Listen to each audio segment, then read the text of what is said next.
കേൾക്കാനുള്ളത് ദൈവമാതാവായ പൂർണ്ണ മനുഷ്യരും പൂർണ്ണ ദൈവവുമായ ദൈവകുമാരന് ജന്മം നൽകിയ പരിശുദ്ധ കന്യകാമറിയത്തെയും ആ കന്യകാമറിയം ജന്മം നൽകിയ അമ്മയുടെ തിരുക്കുമാരൻ മാത്രമാണ് ഈ ലോകത്തിലുള്ള യാത്രയിൽ നമുക്ക് മാതൃകയായിട്ട് എടുക്കാനായിട്ടുള്ളൂ.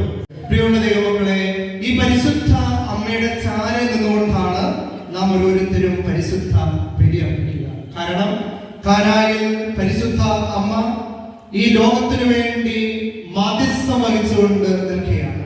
ഈ ലോകത്തിലുള്ള ഓരോ മക്കളെയും അവരുടെ ജീവിത പ്രതിസന്ധികളിൽ നിന്ന് കരകയറ്റുന്നതിന് വേണ്ടിയിട്ടാണ് പരിശുദ്ധ അമ്മ കാനായില് തന്റെ സ്വപുത്രനെ ബലിയായി സമർപ്പിച്ചത്. അവിടെ പരിശുദ്ധ അമ്മ തന്റെ പുത്രനോട് ചേർന്ന് നിന്നുകൊണ്ട് ഈ ലോകത്തിലുള്ള ഓരോ മക്കൾക്ക് വേണ്ടിയും മാധ്യസ്ഥം വഹിക്കുകയാണ്. അതിനുശേഷം പരിശുദ്ധ അമ്മയുടെ യാത്ര തന്റെ തിരുക്കുമാരനോട് ചേർന്ന് കാൽവരിയിലെ കുരിശിലേക്കായിരുന്നു. ആ കാൽവരിയിലെ കുരിശിന്റെ ചുവട്ടിൽ നിന്നുകൊണ്ട് യോഹന്നാന്റെ സുവിശേഷത്തില് 19-ാമത്തെ അധ്യായത്തില് നമുക്ക് കാണുവാനായിട്ട് സാധിക്കും.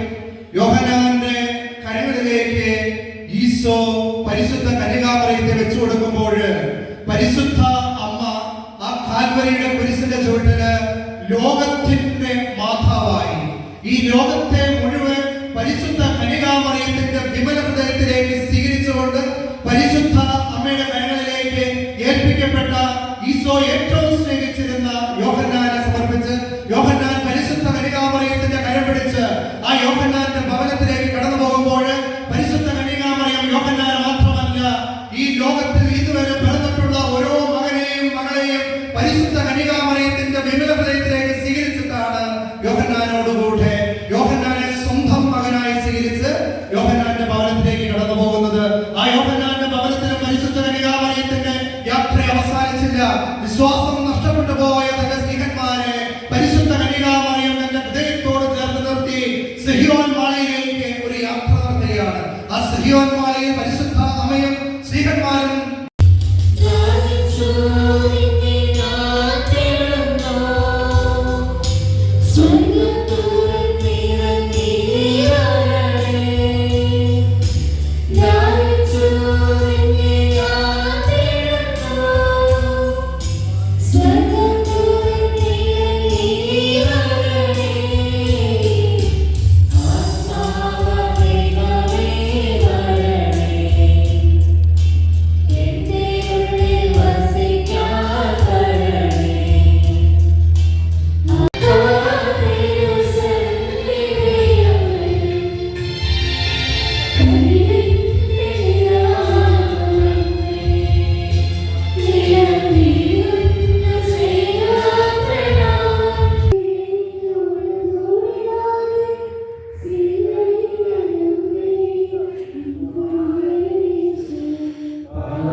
ഫലമായി ഈശോ അനുഗ്രഹിക്കപ്പെട്ടവനാകുന്നു.